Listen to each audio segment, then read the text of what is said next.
Unit number 3, leasing decision. पहले इसको इसलिए करा रहा हूं, ये पूरा का पूरा आपके कैपिटल बजटिंग पे बेस्ड है। ठीक है। लीजिंग डिसीजन जो है वो आप दो लोगों के पॉइंट ऑफ व्यू से कैलकुलेट करेंगे। From point of view of, मतलब फॉर लेसर, या तो आप लेसर के लिए कैलकुलेट कर रहे होंगे या आप लेसी के लिए कैलकुलेट कर रहे होंगे। लीजिंग का मतलब क्या होता है, कौन बताएगा? लीजिंग शब्द का नॉर्मल मीनिंग सबको पता है।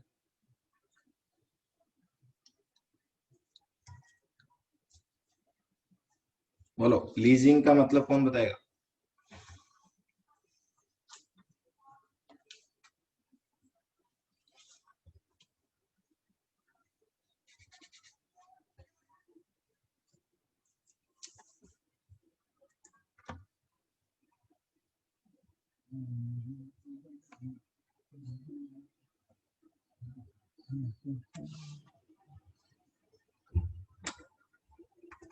Transfer of right to use something. ठीक है जी। बाकी लोग जाग रहे हैं, सो रहे हैं?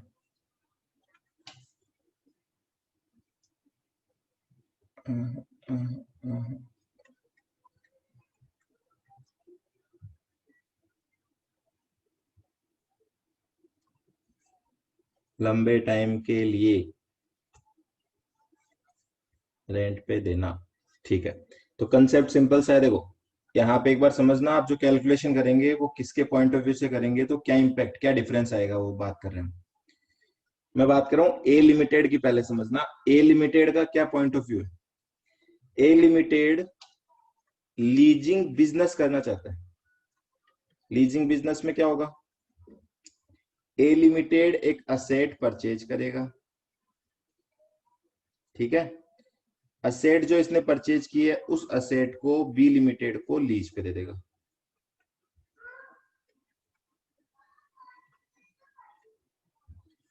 अब मुझे बताओ, ए लिमिटेड के लिए ये जो काम हो रहा है, ये नॉर्मल कैपिटल बजटिंग डिसीजन ही तो है।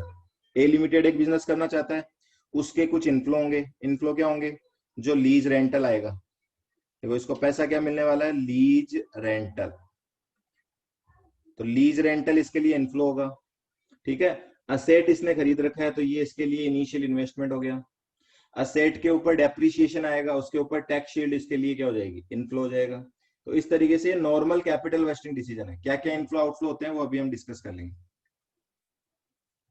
ये चीज माइंड में सेट हो रही है आपके, कि अगर मैं ए लिमिटेड की बात करता हूँ, ए लिमिटेड कौन है यहाँ पे, जो असेट लीज पे दे रहा है, तो इसको हम बोलेंगे लेसर, इसको हम बोलेंगे लेसी। ठीक है जी। असेट लीज पे देने वाला लेसर, इसके पॉइंट ऑफ व्यू से अगर मैं कैलकुलेशन करूं, तो मैं बोलूंगा कि नॉर्मल जो हमने कैपिटल बस्टिंग के सॉल्यूशन किए हैं वही करना है। वही कर मतलब पीवी ऑफ कैश आउटफ्लो निकालना है, पीवी ऑफ कैश इनफ्लो निकालना है, और दोनों का डिफरेंस कर देना है, तो एनपीवी आ जाएगी।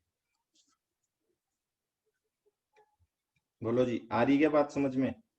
अगर मैं लेसर की बात करूं, तो हमें करना क्या है अल्टीमेटली, कैलकुलेट एनपीवी। और एनपीवी से डिसीजन क्या होता है वो हमें अच्छी तरीके से पता है। क्लियर? अब आओ लेसी के पॉइंट ऑफ व्यू से अगर सोचे हम, देखो लेसी ने क्या किया है, लेसी असेट रेंट पे ले रहा है, असेट ला रहा है ये ऑन लीज। और अगर मैं ये बोलूं कि लेसी के पास दूसरा ऑप्शन, एक ऑप्शन तो लेसी के पास है कि असेट लीज पे ले लो, दूसरा ऑप्शन अगर मैं बताऊं इसके लिए, तो वो है कि असेट बाय कर लो। मतलब मशीन किराए पे ले लो या मशीन खरीद लो। मुझे बताओ, क्या इसके जो इनफ्लो होंगे, मशीन से जो प्रोडक्शन बनेगा उससे जो इनफ्लो होंगे, उन दोनों में डिफरेंस होगा या वो सेम होंगे? चलो ये चीज बताओ, असेट खरीदूं और असेट रेंट पे लाऊं, तो उससे कोई फर्क पड़ेगा क्या मेरे प्रोडक्शन पे? मशीन ये थोड़ी बोलेगी नहीं ये तो किराए की मशीन है तो ये तो कम प्रोडक्शन देगी। इसकी तो प्रोडक्ट की सेलिंग प्राइस कम होगी, तो ये सेम होगा और ये सेम होगा, देयरफॉर इट इज इररेलेवेंट। तो रेलेवेंट क्या रहा इसमें, इसमें केवल रेलेवेंट रहेगा आपकी कॉस्टिंग।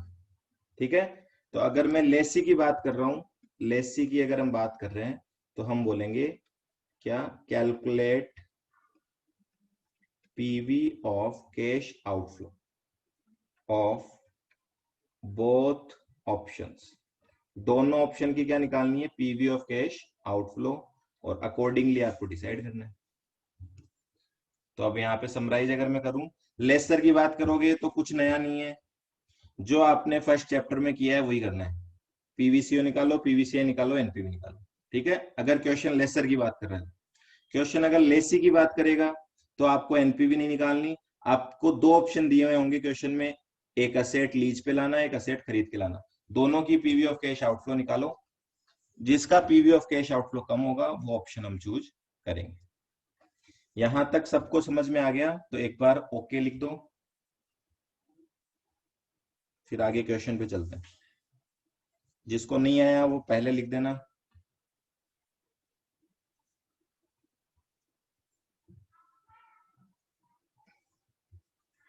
चलो जी, अब क्वेश्चन करते हैं। सबसे पहले क्वेश्चन में यही डिसाइड करना कि क्वेश्चन लेसर के लिए है या लेसी के लिए, क्योंकि उसके बेसिस पे आपका सॉल्यूशन चेंज हो जाएगा। चलो इलस्ट्रेशन नंबर 1 पे आ जाओ। Your company is considering to acquire an additional computer. Company is considering to acquire an additional computer to supplement its timeshare computer services to its client. It has two options. तो एक company को एक computer खरीदना है ना, और उसके पास दो ऑप्शन है। पहला, to purchase the computer for 22 lakhs। दूसरा, to lease the computer for 3 years from a leasing company for 5 lakh as annual lease rent. मतलब हर साल 5 लाख रुपए का तो रेंट देना है, plus 10% of gross revenue. 10% of gross revenue, जो हमारी ग्रोस रेवेन्यू, प्रॉफिट नहीं, ग्रोस रेवेन्यू का 10%, ये हमारा एनुअल लीज रेंटल हो। मुझे बताओ ये क्वेश्चन अभी तक आपने पढ़ा है, लेसर के पॉइंट ऑफ व्यू से बात कर रहा है या लेसी के पॉइंट ऑफ व्यू से? सिंपल है, लेसी। तो this question is for lessee, और लेसी के लिए हमें क्या करना है, दोनों ऑप्शन का पीवी ऑफ कैश आउटफ्लो निकालना है। ठीक है ना, क्योंकि देखो कंप्यूटर चाहे खरीद के लाओ 22 लाख का कंप्यूटर, चाहे लीज पे लाओ, कोई फर्क नहीं पड़ता, कंप्यूटर तो अपना वही काम करेगा। आधी बात समझ में? चलो आगे देखते हैं। The agreement also require an additional payment of 6 lakh at the end of third year. Lease वाले में क्या बोल रहा है वो, एक तो 5 लाख रुपए एनुअल देने हैं लीज के, प्लस जो ग्रोस रेवेन्यू उसका 10% देना है, प्लस थर्ड ईयर के एंड में 6 लाख रुपए और देने। इतना पेमेंट आपको करना पड़ेगा किसको, लेसर को। Lease rent are payable at year end. This is important point. Lease rent कब पे कर रहे हो उससे क्या फर्क पड़ता है, मुझे बताना। मैं आपसे चीज पूछता हूँ, मान लेते हैं 3 साल का कोई प्रोजेक्ट है, फॉर एग्जांपल, इस क्वेश्चन की बात नहीं कर रहा मैं, कोई 3 साल का प्रोजेक्ट है और आपको बोल रखा है कि लीज रेंटल जो है वो ईयर एंड पे करना है। तो मैं बोलूंगा यहाँ पे लीज रेंट पे करना है 1 लाख, 1 लाख, 1 लाख। ठीक है, और अगर आपको बोले जाए कि लीज रेंट जो है वो साल के शुरू में पे करना है, तो आप क्या बोलोगे, यहाँ 1 लाख देंगे, यहाँ 1 लाख देंगे, यहाँ 1 लाख। दोनों से क्या डिफरेंस होगा, कौन बताएगा मुझे?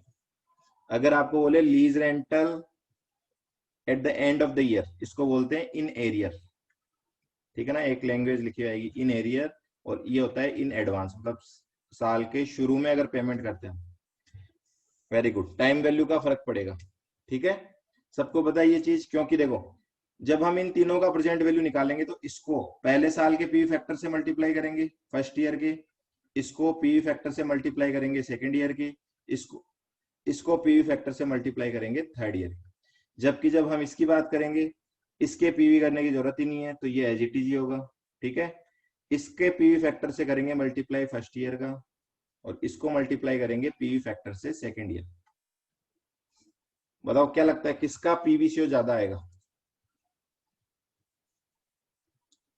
किसका प्रेजेंट वैल्यू ज्यादा आएगा, कौन बताएगा? सेकंड वाले का ऑब्वियस सी बात है, फर्स्ट का कैसे आएगा अंतिमा। जितना जल्दी आपका टाइमिंग है उतना ही तो ज्यादा पीवी होगा ना, ठीक है, तो ये आपका हाई होगा। चलो, तो ये एक डिफरेंस आएगा क्वेश्चंस में, आप अलग अलग क्वेश्चन पढ़ोगे तो कई बार लीज रेंटल स्टार्टिंग में होगा, कई बार एंड में होगा। The computer reverts to the lessor after the contract period, ठीक है, वो तो ऑब्वियस ही बात है। कॉन्ट्रैक्ट पीरियड के बाद कंप्यूटर वापस चला जाएगा लेसर के पास। The company estimate that the computer under review will be worth 10 lakh at the end of third year. इसकी वर्थ कब काम आएगी, फर्स्ट ऑप्शन में। अगर आपने कंप्यूटर खरीदा है 22 लाख का, तो 3 साल बाद उसकी जो सालवेज वैल्यू होगी वो होगी 10 लाख। ठीक है, फोरकास्टेड रेवेन्यू दे रखी है आपको, इतने इतने लाख रुपए की आपकी रेवेन्यू है, यही है आपकी ग्रोस रेवेन्यू, ठीक है, ये ग्रोस रेवेन्यू हो गई लैक्स में। इसका कितना परसेंट देना है हमें हर साल लीज वाले को, 10%। Annual operating cost including depreciation, sorry excluding depreciation and lease rent of computer are estimated at 9 lakh with an additional. मुझे बताओ ये 9 लाख रुपए क्या रेलेवेंट होंगे या इरेलेवेंट होंगे। मशीन की ऑपरेटिंग कॉस्ट है 9 लाख रुपए, आप मशीन खरीद के लाओ या किराए पे लाओ, कोई फर्क पड़ेगा क्या, 9 लाख रुपए तो जेब से लगने वाले ही ना, ठीक है, तो ये इरेलेवेंट कॉस्ट हो गई। ठीक है, दूसरा, with an additional 1 lakh for startup and training cost at the beginning of the first year. ये 1 लाख रुपए स्टार्टिंग में लगेंगे स्टार्टअप के।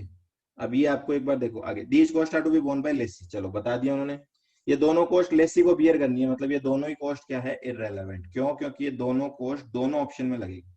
तो सॉल्यूशन करने के दो तरीके हैं, या तो ये 9 लाख को और 1 लाख को कर दो इग्नोर, और या फिर बोथ ऑप्शंस में कंसीडर कर लो, ठीक है ना, बात एक ही है। पीवीसीओ का अमाउंट तो जरूर अलग आएगा पर डिसीजन सेम आएगा, ठीक है। Your company will borrow at 16% interest to finance the acquisition of the computer, 16% पे आप लोन लोगे। Repayment are to be made according to the following schedule, ये आप रिपेमेंट करोगे, तो देखो आपको लोन अमोर्टाइजेशन बनाने की जरूरत नहीं है, उन्होंने दे रखा है already. Company uses SLM method to depreciated asset and pays 50% tax on income tax, which alternative would you recommend and why. चलो ये बता देंगे। पीवी फैक्टर 16% से भी दे रखे हैं, 8% से भी दे रखे हैं। तो सबसे पहला काम क्वेश्चन में डिस्काउंटिंग रेट क्या लेनी है, कौन बताएगा आप में से, ये चीज मैंने आपको पहले भी बता रखी है, कौन बताएगा यहाँ पे डिस्काउंटिंग रेट क्या ले, 8% लें या 16% लें।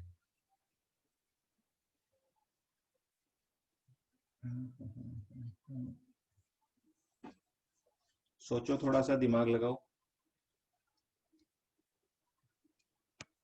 क्या होती है डिस्काउंटिंग रेट, कौन बताएगा।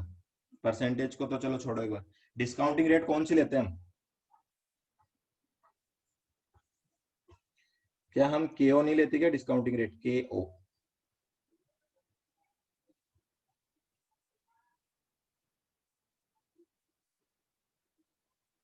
बोलो ना, केओ नहीं लेते क्या, डिस्काउंटिंग रेट इज केओ, पता है हमें, हमारी जो कॉस्ट ऑफ कैपिटल है, और हमें केओ दे रखी है क्वेश्चन में, हमने पूरे पैसे लोन लाए, 16% की इंटरेस्ट रेट है, 1 - टी करेंगे तो 8% आएगी ना केडी, और केडी क्या है, केओ इस क्वेश्चन में, तो डिस्काउंटिंग रेट 16 नहीं होनी चाहिए, 8% होनी चाहिए।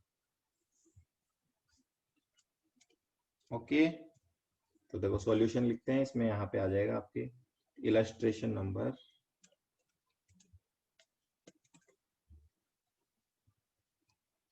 1। सबसे पहला काम डिस्काउंटिंग रेट लेना, देखो interest rate equal to 16%, tax rate equal to 50%, therefore cost of debt is equals to cost of capital is equals to 16 into 1 minus tax equal to 8%। तो हम बोलेंगे in this question the discounting rate to be used shall be the after tax cost of capital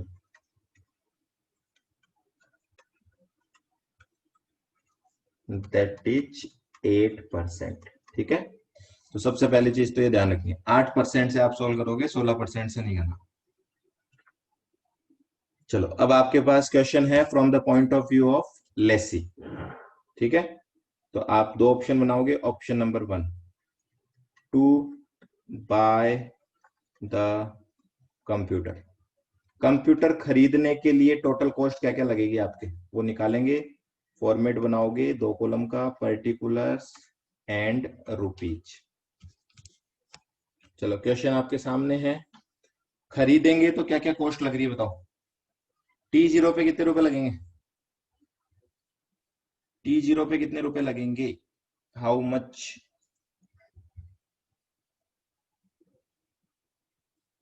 22 lakh is wrong. 22 lakh का तो loan ले लिया ना हमने, कुछ नहीं लगेगा, बोला ना क्वेश्चन ने। देखो यहाँ पे, your company will borrow at 16% interest to finance the acquisition of the computer. तो स्टार्टिंग में 22 लाख रुपए की कॉस्ट आएगी, पर उसका हमने लोन ले लिया, तो हमें स्टार्टिंग में कोई पेमेंट नहीं करना इसमें। आ रही बात समझ में। तो यहाँ पे कॉलम एक की जगह हमें बनाने पड़ेंगे हर साल के लिए अलग अलग। कितने कॉलम बनेंगे देखो, 3 साल का प्रोजेक्ट है, तो एक कॉलम तो 0 का बना लेना, हालांकि जरूरत नहीं है, कोई बात नहीं। एक कॉलम 1 का, एक कॉलम 2 का, एक कॉलम 3 का, 3 साल का क्योंकि प्रोजेक्ट है हमारा। तो अगर लिखना चाहो तो हम लिख सकते हैं cost of computer 22 lakhs minus loan taken 22 lakhs। ठीक है, तो ये तो ऑटोमेटिकली 0 हो जाएगा। चलो उसके बाद अब देखो, अगर खरीदते हैं तो और क्या क्या खर्चे लगेंगे। 10 लाख रुपए की सैलरी जाएगी, ये 3 ईयर में आएगी, इसको बाद में ले लेते हैं।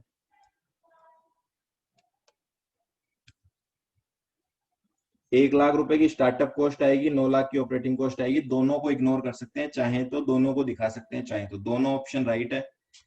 इनके सॉल्यूशन से एक बार देख लेते हैं, इन्होंने अगर लिया है तो आपको लेके दिखा देते हैं, अदरवाइज बिना लिए। ठीक है, इग्नोर किया हुआ है, चलो इग्नोर कर देते हैं हम भी इसको। अब क्या होगा, आपको हर साल प्रिंसिपल का पेमेंट करना है, तो यहां पे लिखो एड प्रिंसिपल रीपेमेंट। कितना कितना प्रिंसिपल रीपेमेंट है देखो, 5 लाख, 8.5 लाख, 8.5 लाख। तो यहाँ 5 लाख, यहाँ 8.5 लाख। ध्यान रखना है आउटफ्लो की टेबल बना रहे हैं हम, तो जो आउटफ्लो है उसको प्लस करना, जो इनफ्लो उसको माइनस करना। प्रिंसिपल रीपेमेंट हो गया प्लस। अब देखो इंटरेस्ट का पेमेंट होगा, पर इंटरेस्ट पे टैक्स शील्ड भी मिलेगी, तो आफ्टर टैक्स भी लिख सकते हैं, पर मैं आपको बोलूंगा अलग अलग लिखो ताकि आपको क्लियरिटी रहे। Plus interest payment, interest payment कितना जाएगा, 3,52,000 रुपए फर्स्ट ईयर में, 2,72,000 रुपीज सेकेंड ईयर में, और 1,36,000 रुपीज थर्ड ईयर।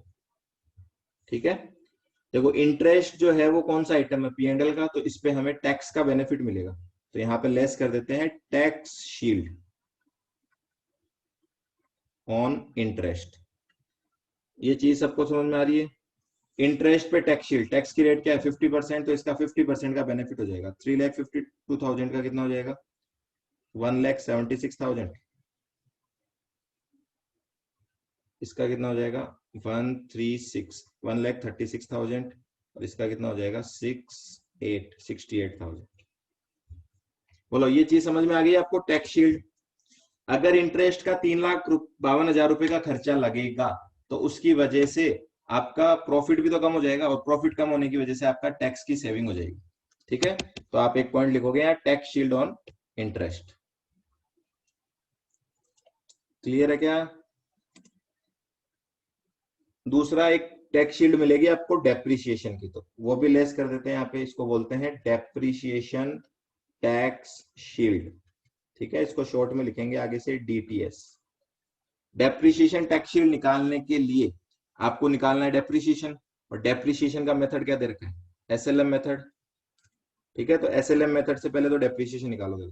22 लाख का सेट है, 10 लाख की साल्वेज वैल्यू है, हुआ 12 लाख डिवाइडेड बाय 3, 4 लाख रुपए का डेप्रिसिएशन है, इस पे टैक्स शील्ड है 50%, कितना हो गया 2 लाख रुपए।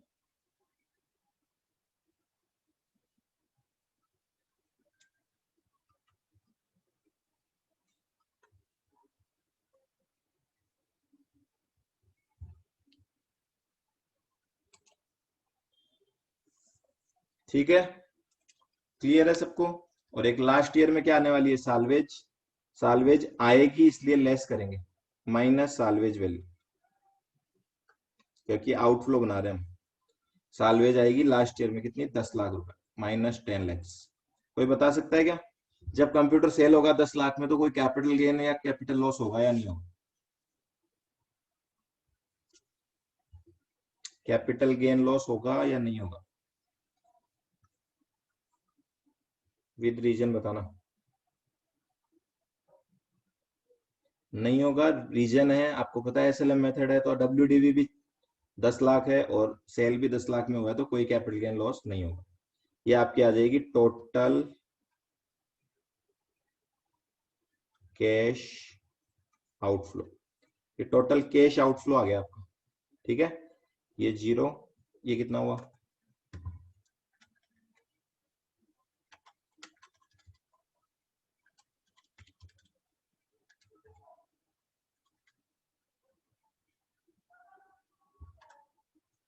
6,56,000 रुपए।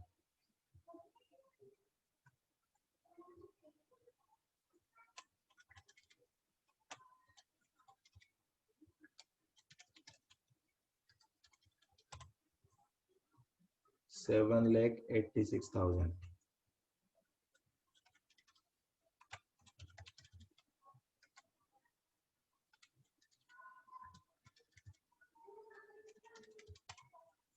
माइनस 2,82,000। अब इनका प्रेजेंट वैल्यू करना है तो यहाँ पीवी फैक्टर लिख दो, PV factor at the rate of 8%। ठीक है, 8% से दे रखा है आपको क्वेश्चन में। बताओ जीरो का पीवी फैक्टर कितना होता है, जीरो ईयर का पीवी फैक्टर कितना होता है, जीरो ईयर का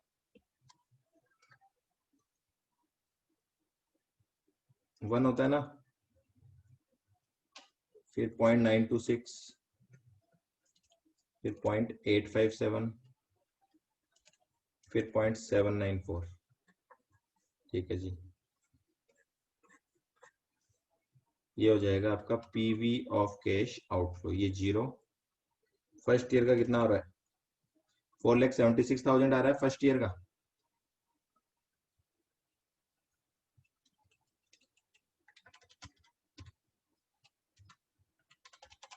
नहीं, फर्स्ट ईयर का तो अलग है ना,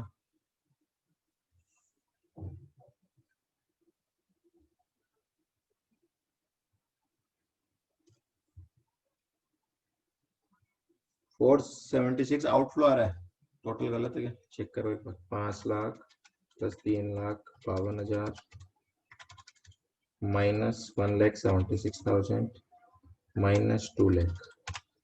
ओके, 476 आ रहा है, यहाँ 20,000 लेस हो गया था, ये आ रहा है आपका 476। ओके, और सही है ना, 4,76,000। आगे वाले दोनों अमाउंट सही है, 0.926 से इसको मल्टीप्लाई करो, ये आ जाएगा 4,40,776। फिर 7,86,000 मल्टीप्लाइड बाई 857, ये आ जाएगा 6,73,602 रुपए।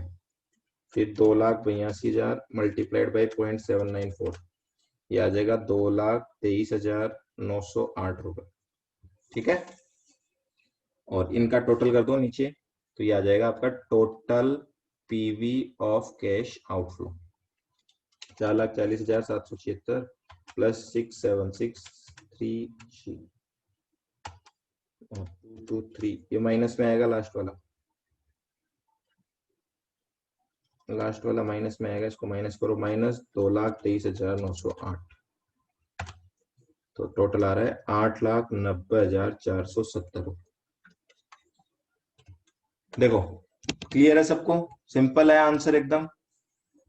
ये चीज आपको पहले बताई रखी है कि हर साल का डेटा चेक कर लिया करो। हर साल का डेटा यहाँ पे किसकी वजह से चेंज था, प्रिंसिपल और इंटरेस्ट का जो रीपेमेंट था इसकी वजह से।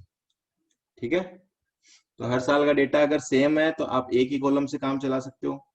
हर साल का डेटा अलग अलग है तो आपको हर ईयर के लिए अलग अलग कॉलम बनाना पड़ेगा। और बाकी तो हमने कुछ भी नहीं किया, एज इट इज। क्वेश्चन में आउटफ्लो ऐड करते जाओ, इनफ्लो लेस करते जाओ। ठीक है, दो स्पेशल चीज है वो ध्यान रख लेना हमेशा। एक तो डेप्रिसिएशन टैक्स शीट हमेशा आएगा ही आएगा। दूसरा, कोई भी खर्चा अगर लिखा हुआ है, कोई भी एक XYZ कोई भी खर्चा है, तो उसके ऊपर टैक्स शीट आपको जरूर लेनी है। और इसको अलग से क्यों लिया है उसका रीजन मैं आपको आगे बता दूंगा। क्लियर है यहां तक?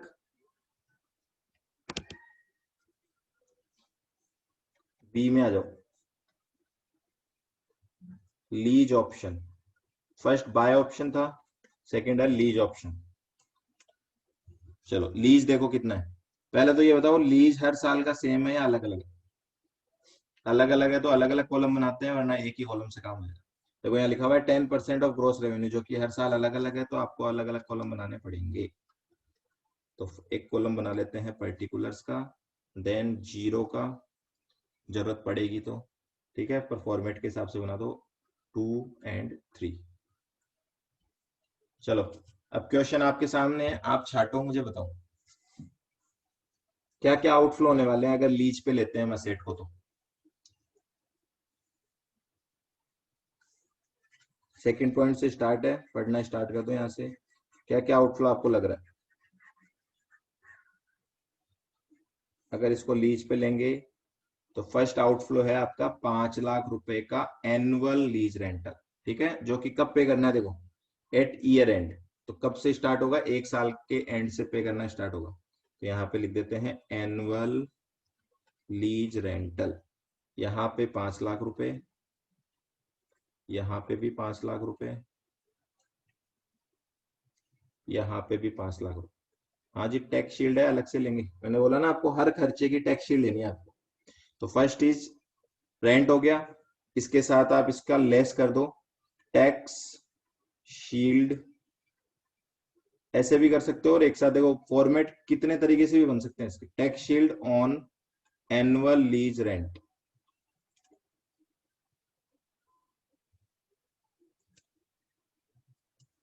कितना होगा? टैक्स की रेट 50% है ना, 2.5 लाख रुपए, -2,50,000, -2,50,000, -2,50,000।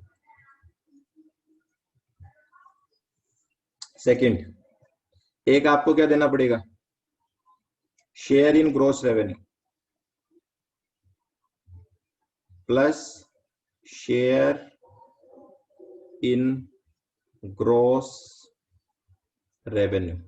ग्रोस रेवेन्यू में शेयर देना है आपको 10%। कितना हुआ?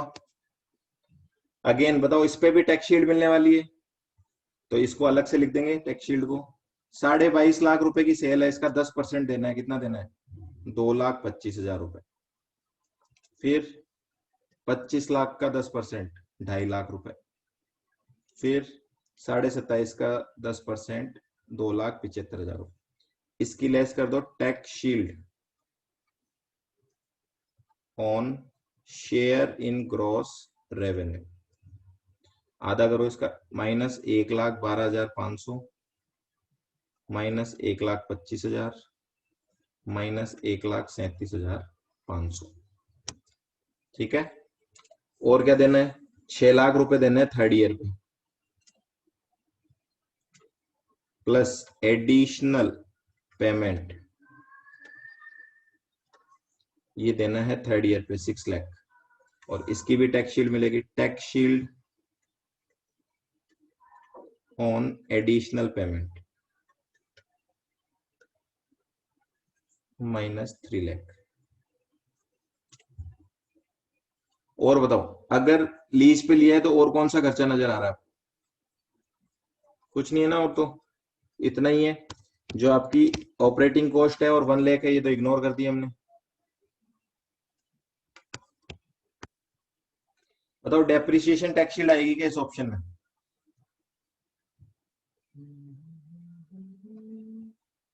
लीज पे अगर असेट लिया है तो डेप्रिसिएशन हमें नहीं मिलेगा, ध्यान रखना। तो this is your total PV of cash outflow. यहाँ 0 आएगा, ये आएगा आपका कितना, 3,62,500।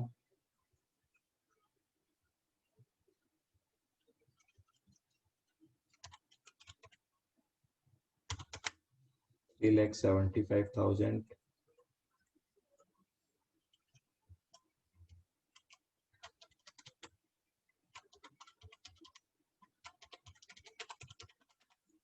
6,87,500।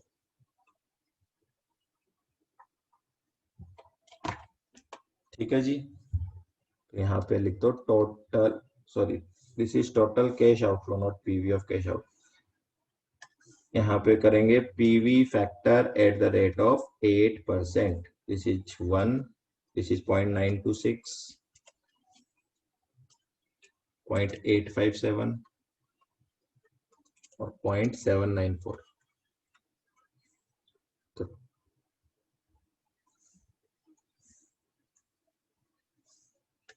पीवी ऑफ कैश आउटफ्लो यहाँ 0, यहाँ कितना आएगा, 3,62,500 इंटू 0.926, 3,35,675 रुपए। 3,75,000 इंटू 0.857, 3,21,375। 6,87,500 इंटू 0.794, 5,45,875। लो जी, टोटल कर दो इसका, total PV of cash outflow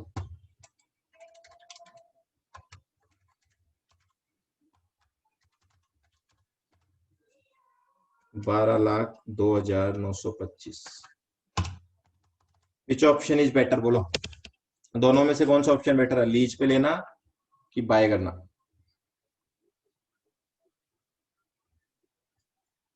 bye. ठीक है, तो कंक्लूजन लिख देंगे हम यहाँ पे, this is conclusion. Since PV of cash outflow of buy option या purchase option is comparatively lower than lease option, therefore purchase option is better।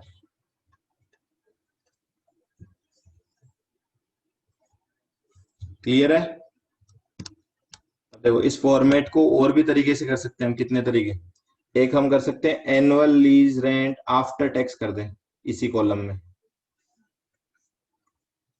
ठीक है ना। फॉर्मेट कैसे भी बनाओ, क्लीन, नीट एंड क्लीन होना चाहिए। यहां अगर मैं आफ्टर टैक्स कर देता तो एक ये कॉलम हट जाता, इसको भी आफ्टर टैक्स कर देता, ये कॉलम हट जाता, इसको भी आफ्टर टैक्स कर देता, ये कॉलम हट जाता। ठीक है, इस सॉल्यूशन को ये 3 कॉलम हटा के किया जा सकता था।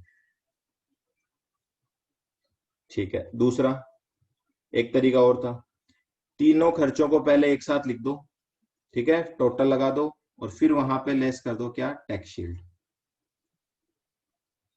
तो तरीके बहुत से हैं प्रेजेंट करने के, सारे तरीके एक्सेप्टेबल है। बात इतनी सी है, आपको एकदम क्लैरिटी से लिखना है। ठीक है, आ गया समझ में?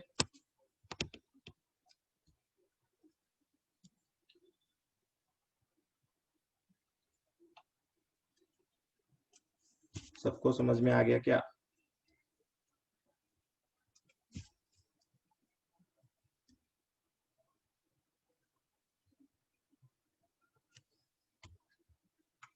ओके।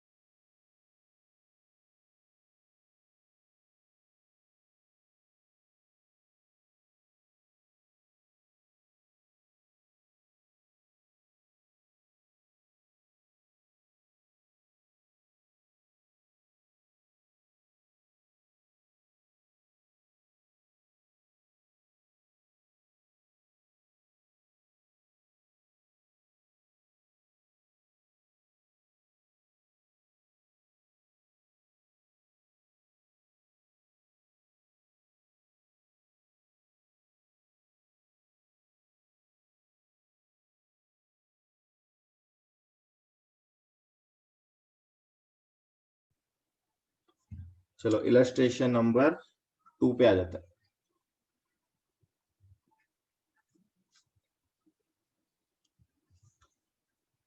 सबसे इजी यूनिट है आपके लीजिंग वाली। अगर कैपिटल बस्टिंग का आपको एनपीवी निकालना आ रहा है, सिस्टम आउटफ्लो का पीवी, इनफ्लो का पीवी, तो इस चैप्टर से इजी कुछ नहीं हो सकता। देखो, फेयर फाइनेंस अ लीजिंग कंपनी, बताओ लेसर है कि लेसी है? फेयर फाइनेंस कौन है, लेसर या lessee? Fair Finance is lessor, ठीक है। Has been approached by a prospective customer intending to acquire a machine which cash down price is 3 crore. तो ये लेसर, इसके पास एक कस्टमर आया एक मशीन लेने के लिए जिसकी कैश डाउन प्राइस, मतलब जिसकी परचेज प्राइस कितनी है, इसकी मशीन की परचेज प्राइस है 3 करोड़ रुपए। Customer in order to leverage his tax position is requested a quote for 3-year lease with rental payable at the end of each year। तो ये इंपॉर्टेंट है, अंडरलाइन करना हमेशा। रेंटल जो जाएगा वो हर साल के एंड में जाएगा, बट इन डिमिनिशिंग मैनर। देखो इस क्वेश्चन में ऊपर वाले में तो 5 लाख प्लस 10% शेयर इस तरीके से दे रखा था। यहाँ बोल रहे हैं कि जो लीज रेंटल होगा वो इस रेशियो में होगा। मतलब फॉर एग्जाम्पल अगर फर्स्ट ईयर का 3 लाख का लीज रेंटल है तो सेकंड ईयर का 2 लाख होगा, थर्ड ईयर का 1 लाख होगा, ठीक है। Depreciation can be assumed on SLM basis, okay. Fair Finance marginal tax rate 35%, target rate of return 12%। Calculate lease rents to be quoted for lease for 3 years। पहले तो बताओ laser के लिए पूछ रहे हैं या लेसी के लिए?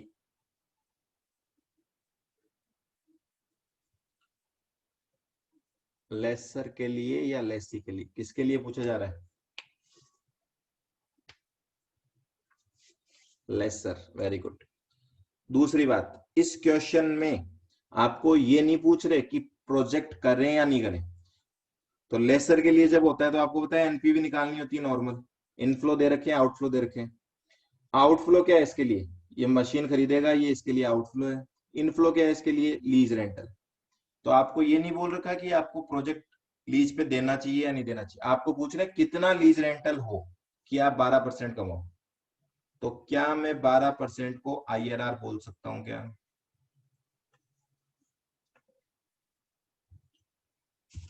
हाँ या ना? Is 12% IRR? हमें 12% ही कमाना है ना, तो वो यही पूछ रहे हैं आपको कि कितना लीज रेंटल रखें। और आईआरआर का मतलब क्या होता है कि इस रेट पे पीवी ऑफ कैश आउटफ्लो जो है वो PV of cash inflow at the rate of 12% के इक्वल होंगे। ठीक है जी, चलो अब क्वेश्चन सॉल्व कर लो। लेसर के पॉइंट ऑफ व्यू से है तो आपको पता है दो चीजें बनानी है आपको। First, PV of cash outflow बनाओ पहले तो। आउटफ्लो में कॉलम बनता है पर्टिकुलर्स का एंड देन अमाउंट का, एक ही कॉलम। देखो आउटफ्लो क्या है, 3 करोड़। परचेज प्राइस 3 करोड़ रुपए, 300 लाख, ठीक है। और कुछ भी नहीं दे रखा, सिंपल सा क्वेश्चन है एकदम। तो ये आपका पीवी ऑफ कैश आउटफ्लो हो गया 300 लाख रुपए। चलो सेकंड पे आ जाओ, B, PV of cash inflow निकालना है, ठीक है। पीवी ऑफ कैश इनफ्लो निकालने के लिए एक कॉलम तो पर्टिकुलर्स का बनाना है। अब मुझे बताओ ईयर के लिए एक कॉलम बनाए कि 3 कॉलम बनाए?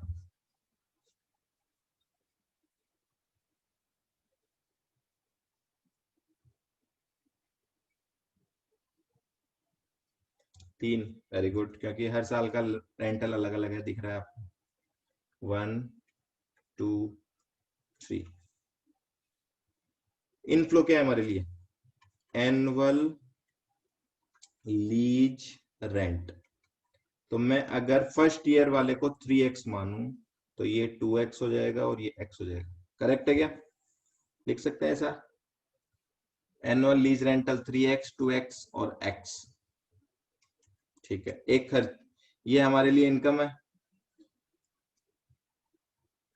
और कुछ भी नहीं दे रखा, केवल और केवल इसके अलावा एक डेप्रिसिएशन टैक्स शीट आएगी।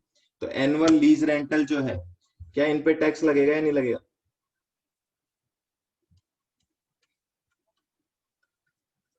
Minus tax on annual lease rent कर दूं मैं।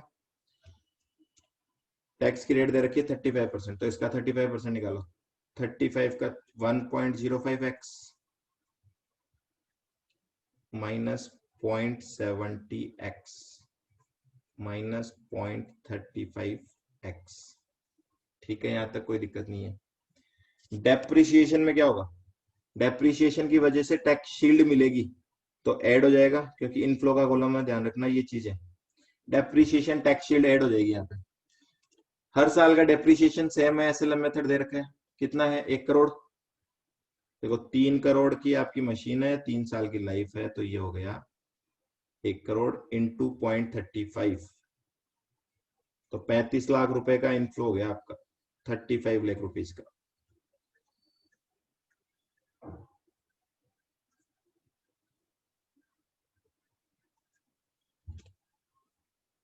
और कुछ बचा, कुछ नहीं है, टोटल लगा दो। ये क्या है आपका, this is your cash inflow. चलो फर्स्ट ईयर का कैश इनफ्लो कितना है, देखो 2.95x प्लस 35 लाख, यहाँ पे 1.30x प्लस 35 लाख और 0.65x plus 35 lakh.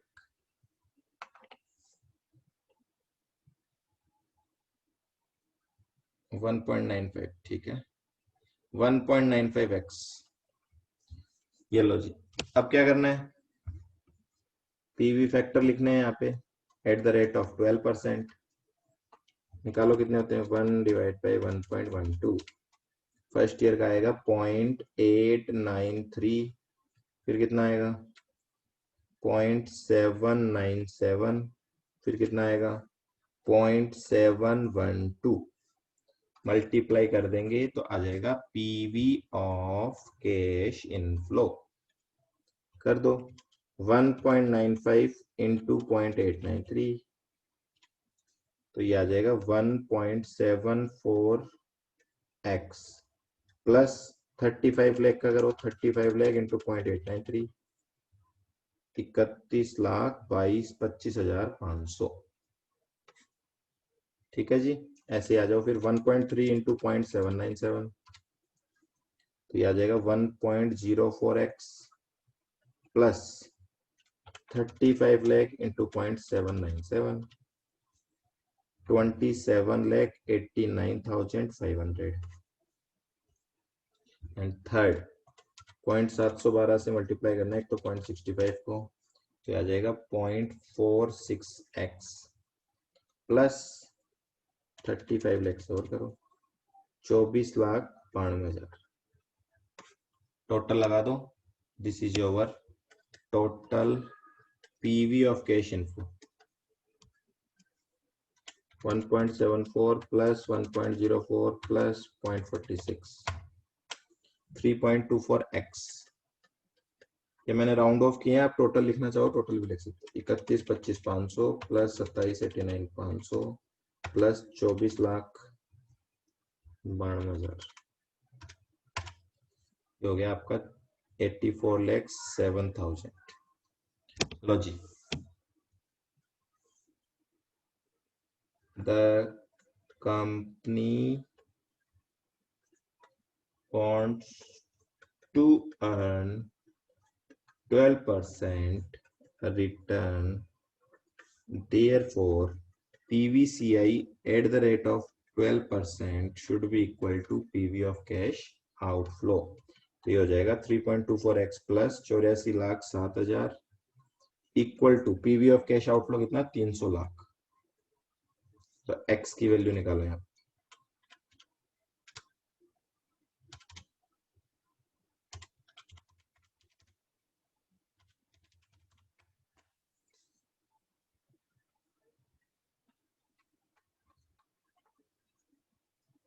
$66,64,500 approx. Sir इसमें डेप्रिसिएशन लेस नहीं होगा क्या? डेप्रिसिएशन लेस नहीं होगा, डेप्रिसिएशन का टैक्स शील्ड जो है वो केवल एड ही है। डेप्रिसिएशन लेस करोगे तो फिर क्या करना पड़ेगा, देखो फॉर्मेट थोड़ा सा चेंज करना है, पहले एक बार इसको नोट कर लो फिर बताता हूँ। कैलकुलेशन पार्ट सही है ना, एक बार देख लेना आंसर कितना आ रहा है इनका, 60,64, ठीक है, ओके, कोई दिक्कत नहीं है।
इसने नोट कर लिया वो बता देना।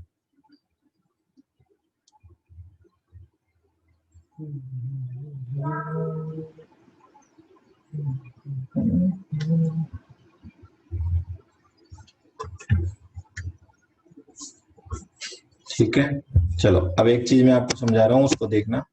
पीवीसीआई बनाने के दो तरीके होते हैं, जिसको कंफ्यूजन है वो यहां से क्लियर कर लेना। पीवीसीआई बनाने के दो तरीके हैं, एक होता है अकाउंटिंग बेस्ड। अकाउंटिंग बेस्ड क्या होता है कि फॉर्मेट बनाओ। क्या फॉर्मेट होता है अकाउंटिंग बेस्ड? सेल्स बनाओ। तो इस क्वेश्चन में सेल्स क्या है? एनुअल लीज रेंटल तो आपकी सेल है, उसमें से खर्चे लेस करो। कोई खर्चा नहीं क्वेश्चन में, एक ही खर्चा है डेप्रिसिएशन, कर दो लेस। ठीक है, एनुअल लीज रेंटल में डेप्रिसिएशन लेस करेंगे तो क्या आएगा? प्रॉफिट बिफोर टैक्स आ जाएगा। प्रॉफिट बिफोर टैक्स में से क्या करेंगे? टैक्स लेस करेंगे तो क्या आएगा? Profit after tax. Profit after tax में क्या करेंगे? डेप्रिसिएशन ऐड करेंगे तो क्या आ जाएगा? Cash inflow. ठीक है, ये तो है अकाउंटिंग का तरीका कि अकाउंट्स में जब हम जैसे पीएनएल बनाते हैं उसमें एक छोटा सा एडजस्टमेंट और कर दो, प्रॉफिट आफ्टर टैक्स में नॉन कैश एक्सपेंस ऐड कर दो तो आपका कैश इनफ्लो आ जाएगा। ठीक है जी, ये तो करते हैं हम हमेशा। दूसरा तरीका है पीवीसी निकालने का, वो है फाइनेंस बेस्ड, कि केवल उन्हीं चीजों को कंसिडर करो जो जेब से आ रही है या जा रही है एक्चुअल में। तो देखो जेब से क्या आ रहा है? एनुअल लीज रेंटल आ रहा है तो मैंने उसको ऐड कर दिया। जितना रेंट आएगा उस पर मुझे टैक्स देना पड़ेगा तो मैंने tax on annual lease rental less कर दिया। ठीक है ना, एक्चुअल में फील करना कि जो चीज आ रही है उसको ऐड करो, जो जा रही है उसको लेस करो। डेप्रिसिएशन बताओ क्या होगा एक्चुअल में? क्या डेप्रिसिएशन का पैसा कहीं जा रहा है क्या? फाइनेंस की बात करो, इसको कैश फ्लो बेस्ड भी बोल सकते हैं ताकि और आपको क्लियर हो जाना।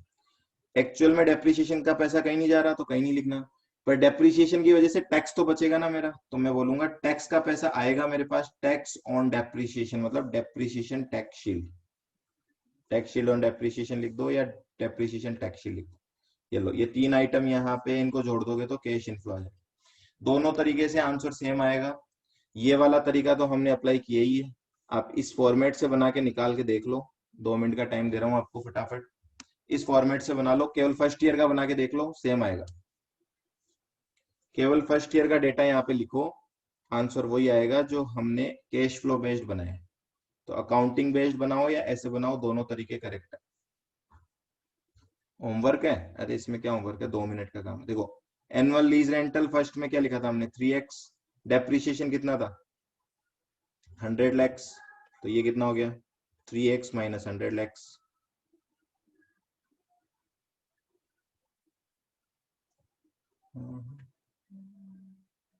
फिर टैक्स कितना होगा 35%, तो 1.05x माइनस 35 लैक्स, इसको लेस करोगे तो कितना आएगा 1.95x माइनस 65 लैक्स।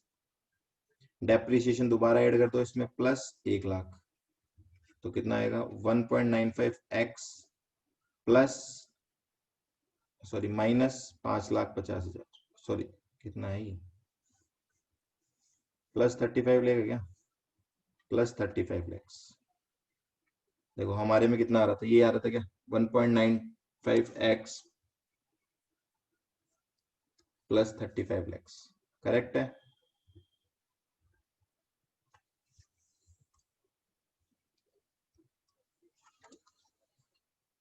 हुआ कुछ क्लियर?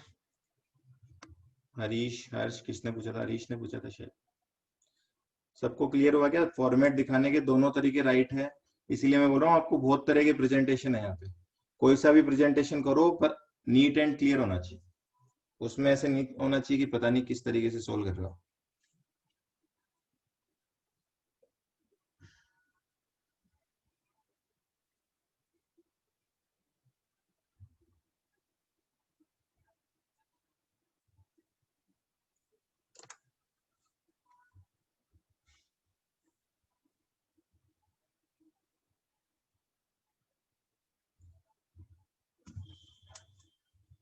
चलो जी, क्वेश्चन खत्म। तो देखो यहाँ पे अब बता दो आप, there for lease rental to be charged, कितना लीज रेंटल चार्ज करना है, year lease rent, first second third. First year में कितना लीज रेंट चार्ज करना है, इसका 3 गुना ना, ये तो एक्स की वैल्यू आई है, 66,64,500 इंटू 3, 199,93,500, ठीक है। 66,64,500 इंटू 2, 133,29,000 और 66,64,500, इस तरीके से लीज रेंटल चार्ज करने पड़ेंगे।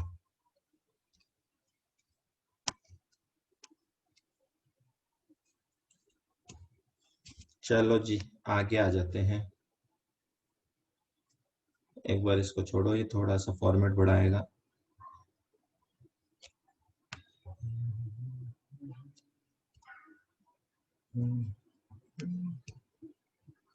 Illustration number 4,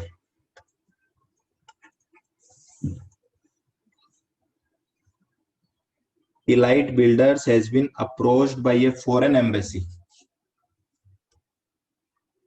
Elite Builder has been approached by a foreign embassy to build for it a block of 6 flats to be used as guest house.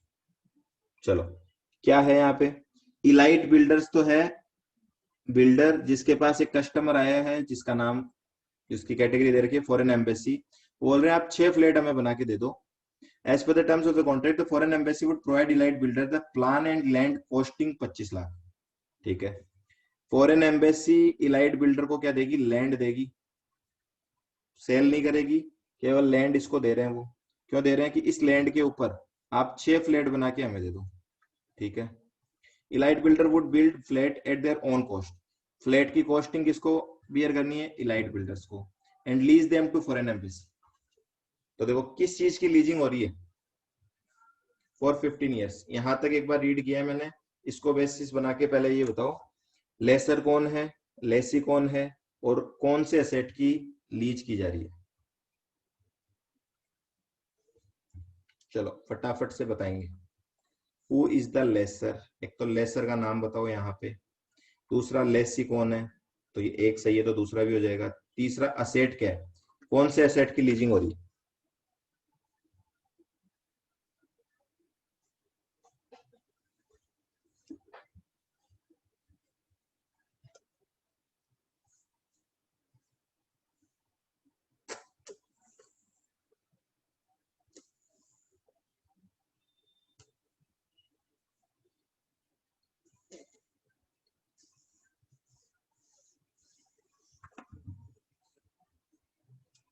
Laser is foreign embassy, wrong wrong wrong.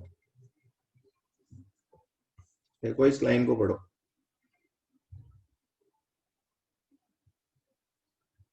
साफ साफ लिखा हुआ है, Elite builder would build the flat at their own cost and lease them to foreign embassy. कितना easy language तो लिख रखा है कि फॉरेन एम्बेसी को लीज पे दे देंगे हम। तो इलाइट बिल्डर्स जो है वो लेसर है, ठीक है। तो lessor is Elite builders, lessee is foreign embassy, and asset क्या है, चलो वो बताओ। क्या चीज लीज पे दे रहे हैं? लैंड लीज पे दे रहे हैं क्या, या फ्लैट लीज पे दे रहे हैं? फ्लैट, ठीक है। चलो कितने फ्लैट है, 6। आगे बढ़ते हैं। At the end of which the flat will be transfer to the foreign embassy for a nominal value of, कितना है, for a nominal value of 8 lakhs, ठीक है। क्या बोल रहे हैं, 15 साल के लिए तो लीज पे दे देंगे ये फॉरेन एम्बेसी को, और 15 साल बाद फॉरेन एम्बेसी जो है वो इसको 8 लाख रुपए देगा, और सारे के सारे फ्लैट किसके हो जाएंगे, फॉरेन एम्बेसी के हो जाएंगे, ठीक है। Elite builder estimate the cost of construction as follows. अब कंस्ट्रक्शन किसको करना है, इलाइट बिल्डर्स को, तो उसकी कॉस्ट ऑफ कंस्ट्रक्शन दे रखी है। एरिया पर फ्लैट 1000 स्क्वायर फीट का एक फ्लैट होगा तो टोटल 6000 स्क्वायर फीट।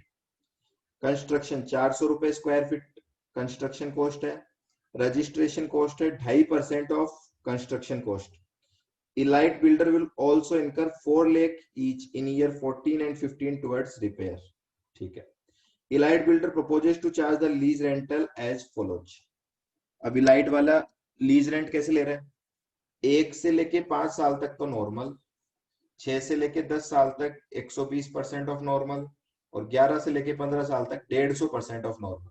तो अगर मैं इसको x बोलूं तो ये क्या हो जाएगा 1.2x, और ये क्या हो जाएगा 1.5x, ठीक है। सेम क्वेश्चन है यहाँ पे, जैसे पिछले क्वेश्चन में हमने लीज रेंट निकाला था ना, इसमें भी लीज रेंट निकालना है। आगे, elite builder present tax rate 35% दे रखी है, which is likely to be same in future, same रहेगी। full cost of construction and registration will be written off over 15 year at uniform rate।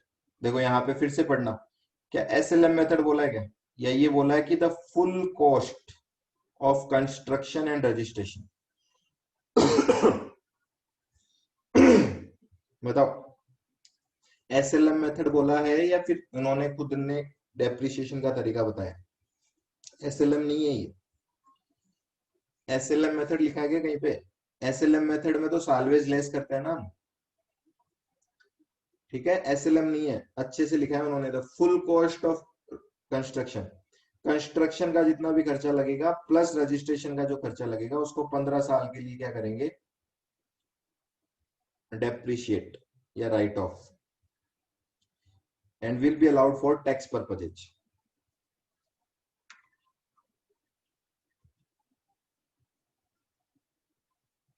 पूरी return of होने का मतलब SLM होता है। SLM कैसे होता है, फिर उसकी सालवेज वैल्यू कहाँ जाती है, देखो लास्ट में 8 लाख रुपए में सेल होंगे ना वो फ्लैट, तो हम सालवेज वैल्यू भी तो लेस करते हैं, तभी तो SLM से डेप्रिसिएशन निकलता है। SLM से अगर डेप्रिसिएशन निकालते हो तो क्या रेट होती है, cost minus salvage value divided by N, ऐसे होता है ना। जबकि ये बोल रहे हैं कि कॉस्ट डिवाइड बाई एन करके आप निकालोगे डेप्रिसिएशन, तो SLM मेथड नहीं है वो, बट रिटर्न ऑफ करने का तरीका बता रखा है, ठीक है। आगे, you are required to calculate normal lease rental per annum per flat. तो आपको पूछा क्या है, वो मोस्ट इंपोर्टेंट है, आपको एक्स की वैल्यू निकालनी है, पर एनम पर फ्लैट बतानी है फिर आपको। तो एक्स की वैल्यू तो आएगी टोटल 6 फ्लैट के लिए, इसको 6 से डिवाइड कर देना, ठीक है, तो आपका आंसर आ जाएगा। फॉर योर एक्सरसाइज यू में अज्यूम 10% आपकी रिटर्न है रिक्वायर्ड, मतलब ये आपकी हो गई IRR, 10% से आपको कमाना है। Rental and repair will arise on the last day of the year, ये तो इंपॉर्टेंट है ही, लास्ट डे पे आएगा। Construction, registration and other cost will be incurred at time 0। तो क्वेश्चन थोड़ा सा देखने में लेंदी है, बाकी कंसेप्चुअली तो बहुत सिंपल है, जैसा अभी किया था वैसा ही है, ठीक है जी। करें स्टार्ट।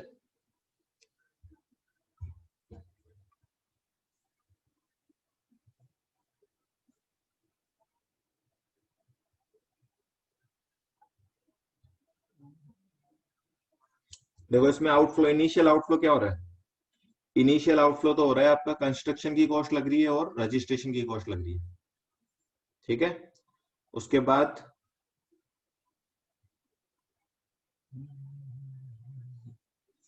तो आउटफ्लो की आप बात करोगे तो कंस्ट्रक्शन कॉस्ट आ जाएगी, अदर कॉस्ट आ जाएगी, दो चीजें। उसके बाद आप इनफ्लो पे चलोगे अगर, तो इनफ्लो में आपके एक तो एनुअल लीज रेंटल है, ठीक है, एक आपके डेप्रिसिएशन टैक्स शील्ड होगा नो डाउट, और एक आपकी कॉस्ट आ रही है रिपेयर की जो 14th और 15th ईयर में आ रही है, ठीक है।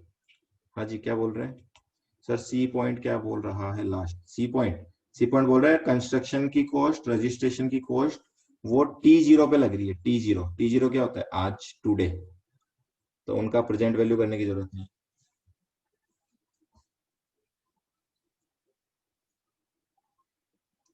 देखो अब वही, अगेन वही बात है कि फॉर्मेट कैसे बनाए।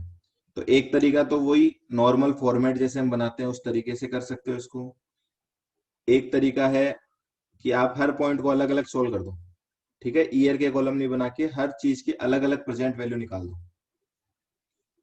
तो मैं आपको हर तरीके से फॉर्मेट बनवा रहा हूँ इसीलिए ताकि आपको हर तरह के फॉर्मेट पता हो, ठीक है। देखो इसमें एक शॉर्टकट तरीका मैं लगाऊंगा दूसरा, इससे जल्दी हो जाएगा। बाकी आप फॉर्मेट जो मैंने अभी बताया वो लगाओगे तो भी कोई दिक्कत नहीं है। अब मैं इसमें पीवी ऑफ कैश आउटफ्लो और इनफ्लो दोनों एक साथ ही ले रहा हूं। हर पॉइंट की अपने को क्या चाहिए, देखो मैं बना रहा हूं पीवी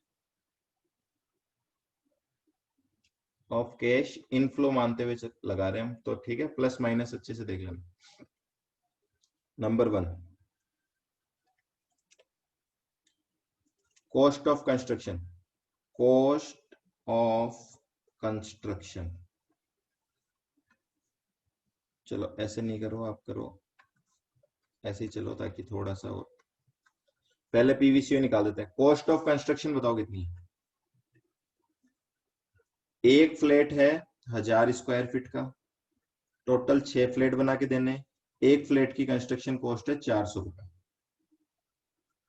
बताओ कितना अमाउंट आएगा?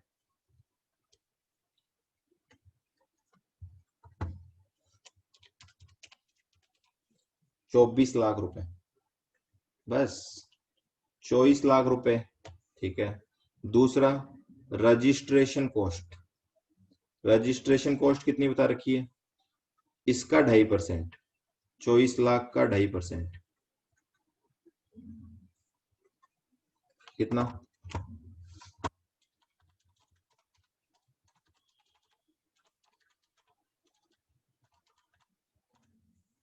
60,000 रुपए। यही है दो खर्चे जो T0 पे लगने वाले हैं, इसके अलावा कोई खर्चा नहीं है। इसका टोटल लगा दो, ये आपका हो गया PV of cash outflow, PV of cash outflow 24,60,000 रुपए। चलो पहले तो ये बताओ, एक चीज तो लिखना भूल गए, लेसर के लिए निकाल रहे हो कि लेसी के लिए? क्वेश्चन किसके लिए सोल्व करना है, लेसर की लेसी?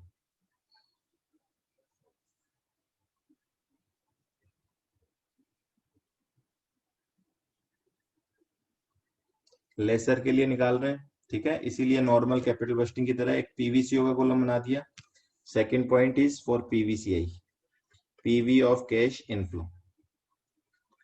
अब देखो यहाँ पे नॉर्मल तरीके से, एक भी लिखना मत, मैं जो लिख रहा हूँ उसको नॉर्मल अगर आप बनाओगे तो क्या करेंगे, एक पर्टिकुलर्स का कॉलम, एक ईयर्स के कॉलम।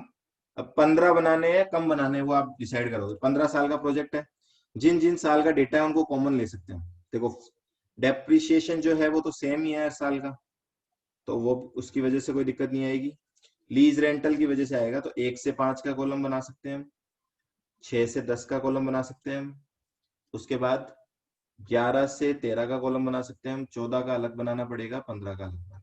एक तो तरीका ये है ना, और इससे सोल्व करते जाओ, कोई दिक्कत नहीं है। आ रही बात समझ में? तो ये तो सबको आता ही है। इस तरीके से आपको बनाना है, आप होमवर्क में लिख लो, इस तरीके से भी बना के देखना। मैं दूसरे तरीके से बना रहा हूँ, हर पॉइंट का डायरेक्ट पीवी करते हुए चल रहा हूं, ठीक है।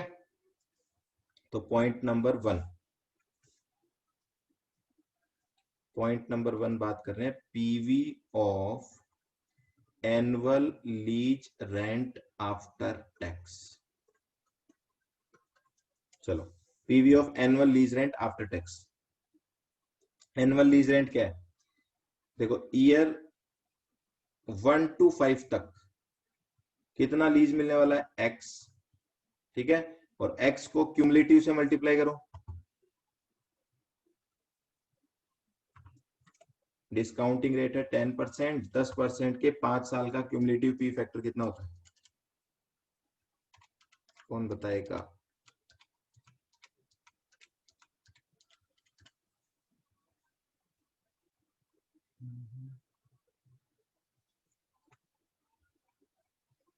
रजिस्ट्रेशन एक्सपेंस पर टैक्स शीट नहीं मिलेगी क्या? नहीं मिलेगी, उसका रीजन अभी बता देते हैं आपको। 3.791 क्यों नहीं मिलेगी? देखो यहाँ पे अंडरलाइन करता हूं मैं आपके लिए।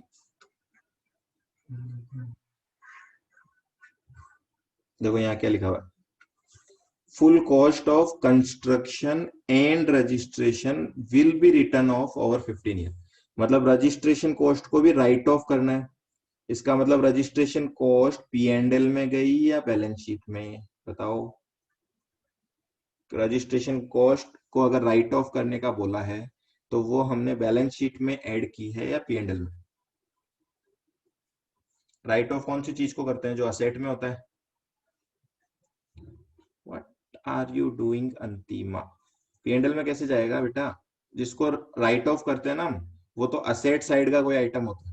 तो हमने इसको कैपिटलाइज कर दिया, जिसको हम बोलते हैं ना कैपिटलाइज करना है, रेवेन्यू एक्सपेंडिचर मानना है।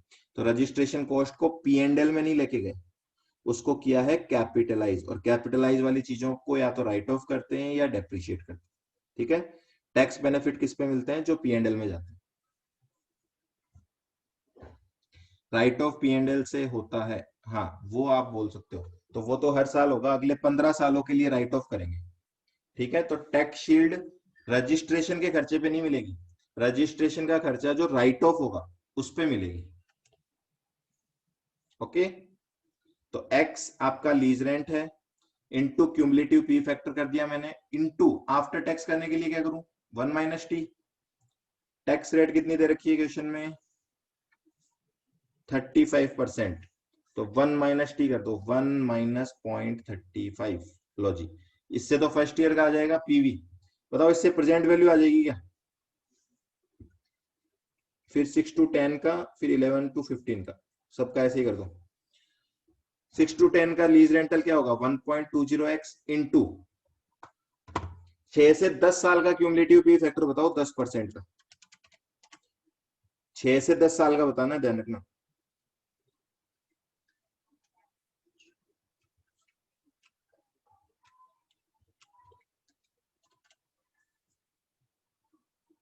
To 2.354, perfect.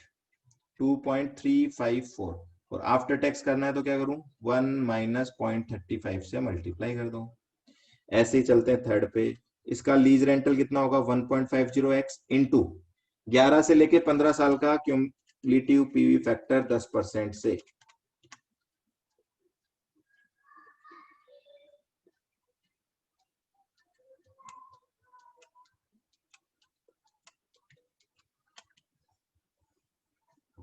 One 1.462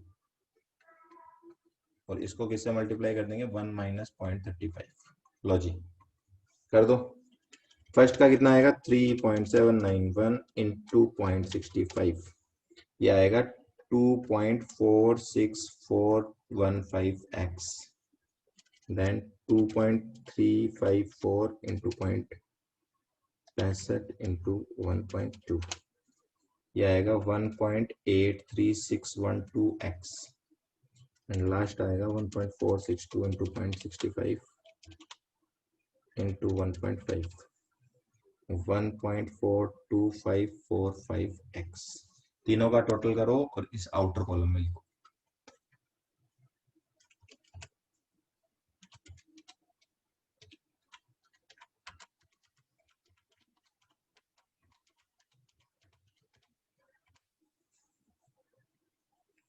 5.726x।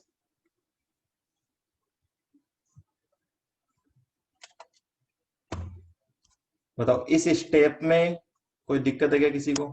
मैंने क्या किया, मैं बोल रहा हूं हर इंडिविजुअल आइटम का अलग अलग प्रेजेंट वैल्यू कर दो।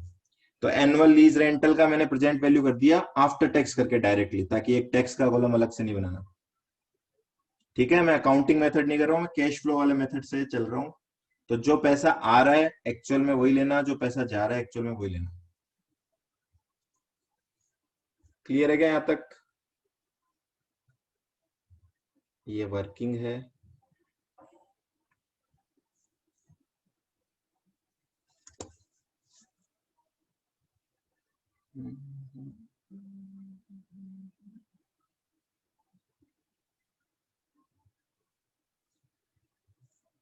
चलो सेकंड नंबर पे बताओ, और कुछ इनफ्लो है क्या हमारे? पहले तो इनफ्लो की बात कर लो।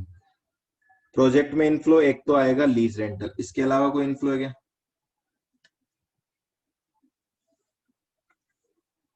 इसके अलावा कोई इनफ्लो है क्या?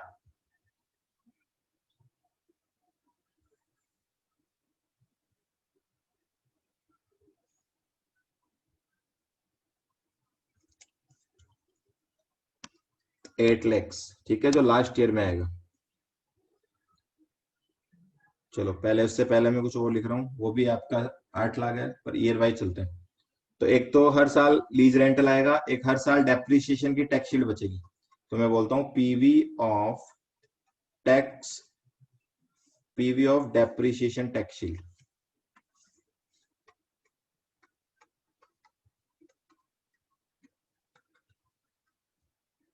हाँ जी, PV of depreciation tax sheet कैसे निकालेंगे? देखो डेप्रिसिएशन कैसे निकलेगा, 24,60,000 की आपकी टोटल कॉस्ट है, जिसको राइट ऑफ करना है 15 सालों में, बात खत्म।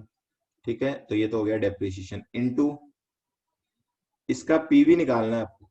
तो पहले तो ये तो डेप्रिसिएशन है, इसका टैक्स शील्ड कितना होगा? इसका 35%, और इसका पीवी निकालना है आपको। तो क्या करें, 1 से 15 साल का क्यूमुलेटिव पी फैक्टर लगा दो, है ना, क्योंकि सेम है हर साल का डेप्रिसिएशन। तो 1 से लेके 15 साल का क्यूमुलेटिव कितना होगा?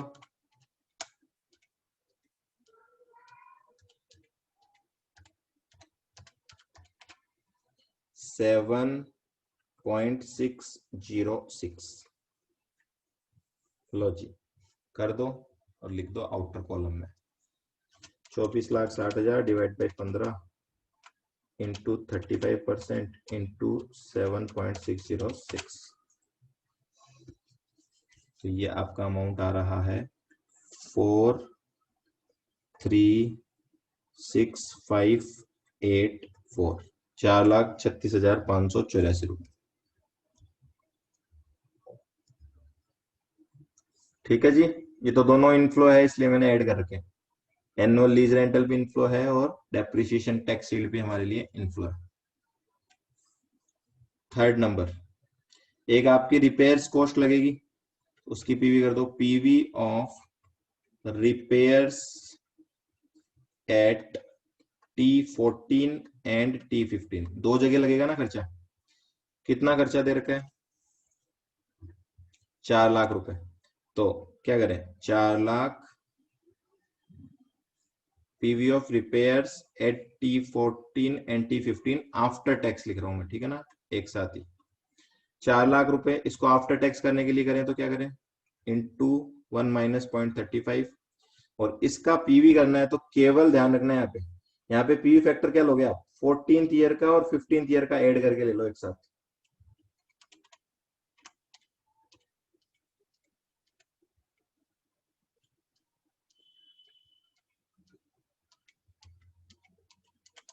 कितना आएगा? 0.503। करो मल्टीप्लाई, तो 4 लाख इंटू 0.65 इंटू 0.503, 1,30,780 प्लस के माइनस, माइनस 1,30,780। ठीक है, क्योंकि ये आउटफ्लो है।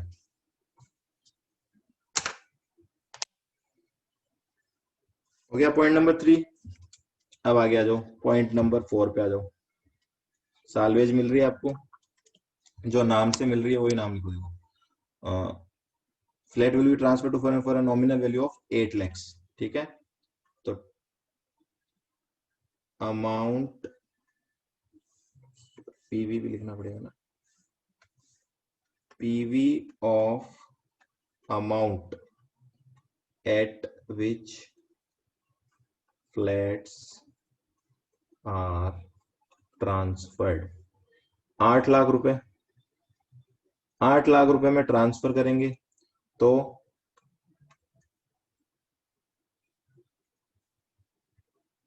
पीवी बोलो, लास्ट ईयर का पीवी फैक्टर कितना है, 15th ईयर का।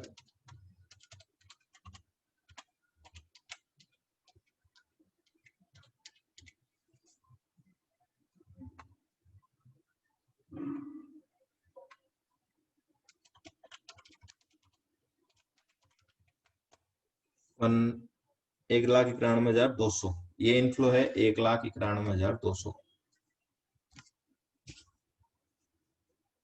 ठीक है, अब मुझे ये और बता दो, जब इस प्लेट को बेचेंगे 8 लाख में तो कोई कैपिटल गेन या कैपिटल लॉस होगा क्या?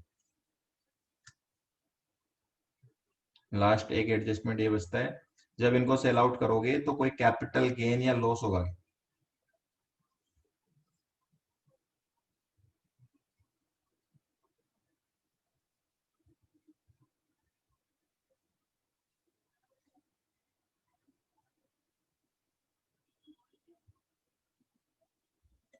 नहीं होगा भाई। क्यों नहीं होगा? कैपिटल कैसे निकालते हैं? देखो, हमेशा एक ही तरीके से निकाल रहे हैं, उसी तरीके से सोच के देखो पहले। क्यों नहीं होगा कैपिटल गेन लॉस?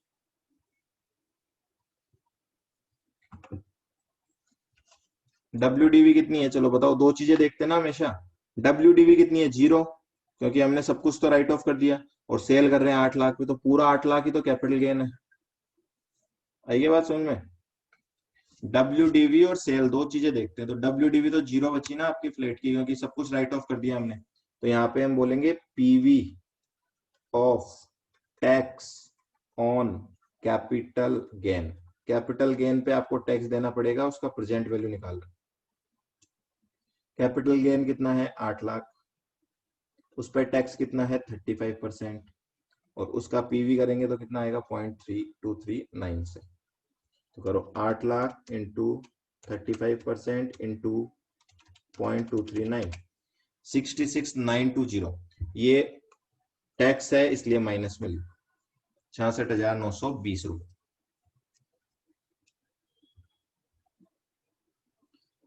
ठीक है जी, सारी चीजें आ गई, कुछ नहीं बचा। एक बार अमाउंट सारी चेक कर लिया करो हमेशा करने के बाद। देखो, 8 लाख रुपए कंसीडर कर लिए हमने, कंस्ट्रक्शन कॉस्ट ले ली, रिपेयर कॉस्ट भी ले ली, लीज रेंटल्स भी ले लिए, राइट ऑफ वाली वैल्यू भी ले ली, बात खत्म। टोटल लगाओ, this is your PV of cash inflow, 5.72x, 5.726x, ये तो एज इट इज लिखा जाएगा। इनको ऐड कर दो, 4,36,584 माइनस 1,30,780 प्लस 1,91,200 माइनस 66,920, ये हो गया आपका प्लस 4,30,084 रुपए। ठीक है जी, अब आपको पता है IRR का कि 10% है। Since IRR equal to 10%, therefore PV of cash inflow at the rate of 10% should be equal to PV of cash outflow। और ये आपकी आ रही है 5.726x प्लस 4,30,084, 4,30,084 इक्वल टू कितना? 24,60,000। तो इसको यूज करो, x की वैल्यू निकालो।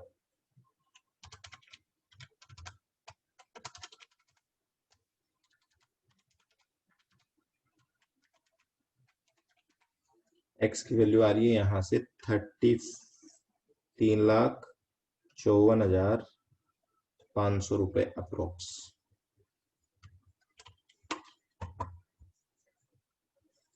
Therefore normal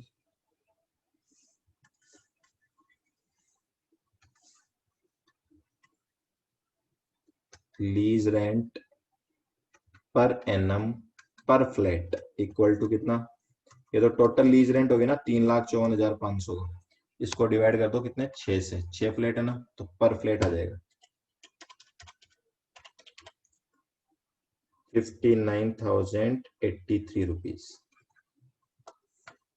approx.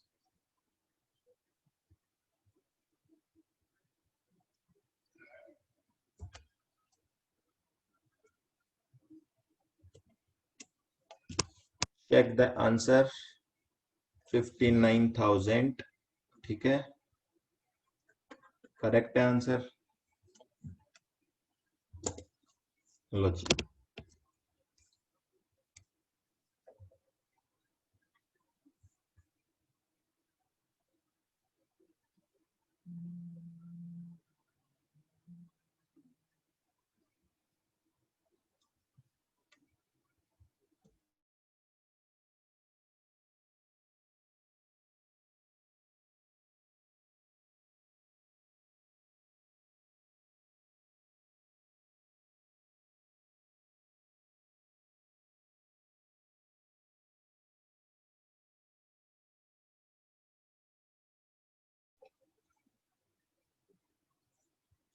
हाँ जी हर्ष, लैंड वैल्यू 25 लाख का ट्रीटमेंट बता दो। हाँ जी वेरी गुड, पहले एक बार इसको नोट कर लो फिर बताता हूँ। ये और लोगों के माइंड में भी आनी चाहिए ना चीजें, डाउट्स जितने अच्छे होंगे आपके उतना ही अच्छा क्लैरिटी आएगी। पूछते ही नहीं हो आप कुछ। नोट सबने कर लिया क्या, पहले तो ये बताओ।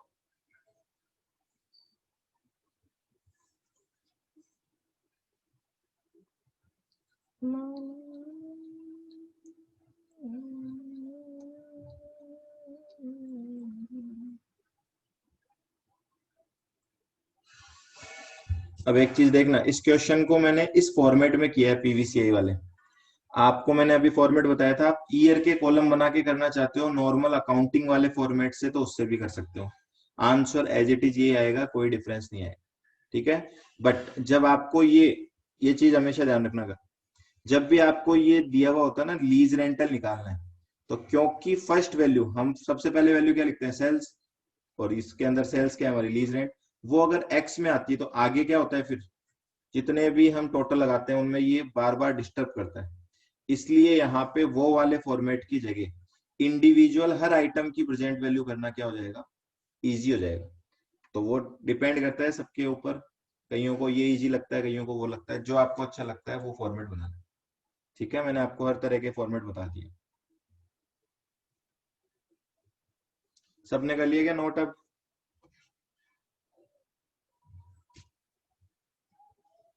चलो अब हर्ष ने पूछा है वो 25 लैक्स की जो स्टार्टिंग में वैल्यू दे रखी है, देखो इस क्वेश्चन में स्टार्टिंग में आपको बोल रखा था, लैंग्वेज आप पढ़ो क्वेश्चन की, मैं बता देता हूँ उसने क्या बोल रखा है।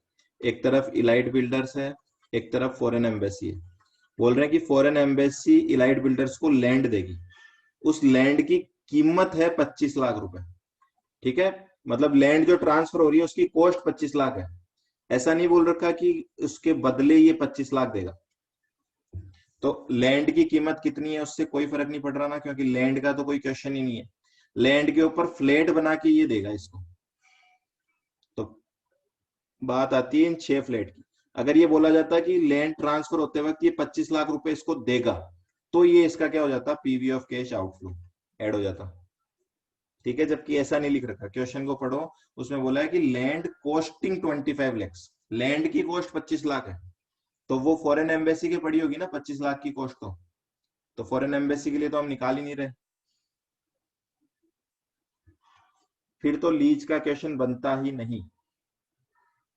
अगर ये परचेज कर लेते तो भी बनता, लीज का तो बनता ही ना क्वेश्चन, क्यों नहीं बनता।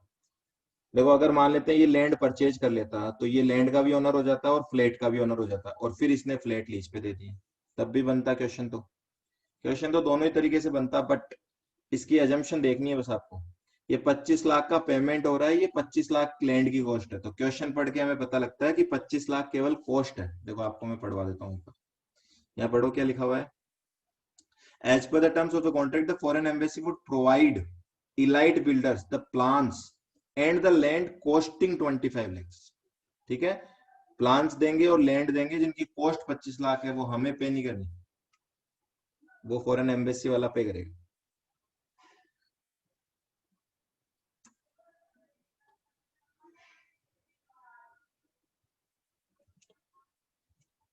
लैंड एम्बेसी की ही है. हाँ जी, लैंड जो है वो एम्बेसी की है, उसके ऊपर जो फ्लैट बनाए हैं वो किसके हैं, वो इलाइट बिल्डर्स के हैं.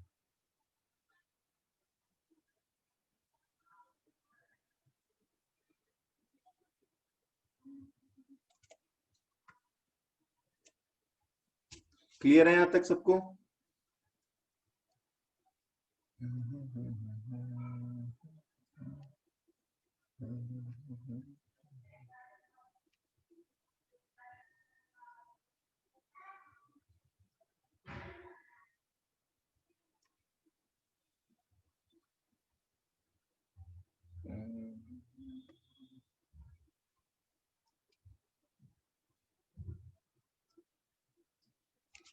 चलो, ये एक क्वेश्चन है आपके लिए, होमवर्क में है, बाकी क्लास में आज इतने करेंगे हम. 8 क्वेश्चन है ये आपके लिए, होमवर्क के लिए.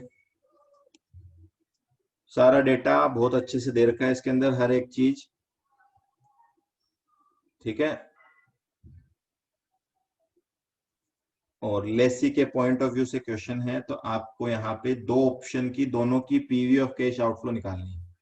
ठीक है, सॉल्यूशन मत देखना, आपको जैसा आता है वैसे करना, और कल हम इसके आंसर मैच कर लें. और सॉल्यूशन देखो तो एटलीस्ट सोल्व करने के बाद देखना. ओके.